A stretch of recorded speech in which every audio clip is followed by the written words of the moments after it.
Saya akan masuk halaman per halaman. Oke, kita mulai dari halaman kedua dulu ya Bapak Ibu ya. Yaitu adalah di tes IQ atau Intelligence Quotient. Nah, terkait dengan taraf kecerdasan, di sini ada skornya. Skornya itu adalah di sini ada angka ini yang saya sorot 103, ini ada skornya. Sekedar mau menjelaskan kepada Bapak Ibu, mengingatkan kembali, skor IQ itu thresholdnya, batasnya itu adalah 100. Jadi itu artinya adalah kalau sudah 100 itu sudah bisa dianggap bahwa yang bersangkutan adalah rata-rata. Jadi perbandingan antara kemampuan dia saat ini dengan kemampuan anak-anak seusia dia.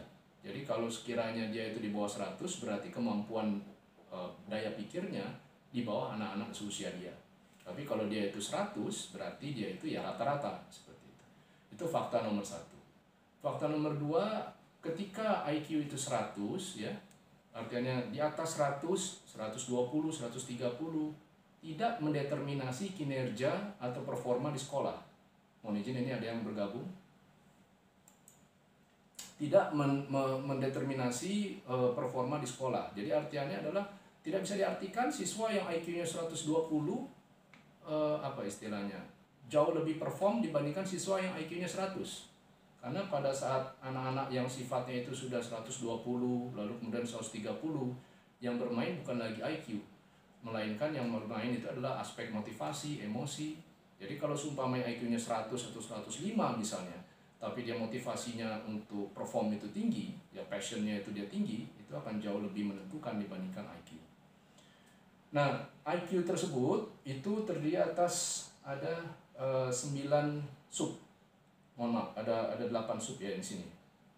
Jadi ada dari kemampuan analisa, lalu kemampuan berpikir dan lain-lain sampai kemampuan daya ingat. Yang kategorinya itu R itu rendah, K itu kurang, C itu cukup, B itu baik, dan BS itu baik sekali. Ada di bawah sini keterangan.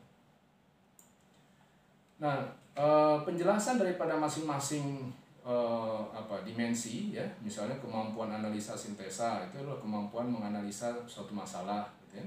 Itu diberikan di masing-masing istilahnya baris ya. Jadi kemampuan berpikir fleksibel itu apa, lalu kemampuan verbal, sebentar ya, kemampuan numerikal dan lain-lain. Nah, jadi yang poin untuk disorot oleh Bapak Ibu sekalian adalah di aspek mana si putra Bapak Ibu sekalian yang kurang. Jadi yang kurang itu di aspek mana? Nah, itu yang menjadi taraf menjadi fokus Bapak Ibu sekalian. Itu yang mungkin nanti ke depan mumpung masih ada waktu, Bapak Ibu bisa untuk mendevelop itu, memperbaiki, mungkin artinya meminta si yang bersangkutan untuk melatih dan lain-lain. Aspek daripada latihan, aspek daripada bagaimana improve nanti bisa dibahas lagi nantinya. Jadi artinya bagaimana sih caranya, ada beberapa yang kita juga membuat sesi Zoom ya untuk pembahasan bagaimana caranya strategi untuk meningkatkan dari aspek daya pikir siswa ke depannya. Nah, di bawah ini semua Bapak Ibu sekalian ada interpretasi secara keseluruhan ini hasilnya apa ya. Kembali lagi saya mau sampaikan bahwa nilai ini nggak usah semuanya baik atau baik sekali, karena bergantung daripada nanti kemana si siswa bersangkutan itu akan berprofesi, maksudnya dia akan arahnya kemana ketika dia nanti berkuliah. Ambil contoh misalnya dia itu adalah seorang yang nantinya akan lebih banyak intens di seni misalnya, maka mungkin daya daripada matematis atau numerikal ya itu tidak terlalu menjadi signifikan. Tapi kalau sekiranya dia itu misalnya mau menjadi seorang accountant gitu misalnya, ya maka otomatis kemampuan numerikal itu menjadi penting. Jadi artinya tidak bisa diartikan bahwa nilai-nilai kurang ini berarti buruk. Bergantung kembali lagi kemana si siswa itu nanti dia mau berprofesi. Jadi kemana nanti ujungnya tuh kemana nanti, itu ada di halaman paling akhir nantinya. Oke, saya akhiri dulu di sini. Adakah pertanyaan buat Bapak Ibu dari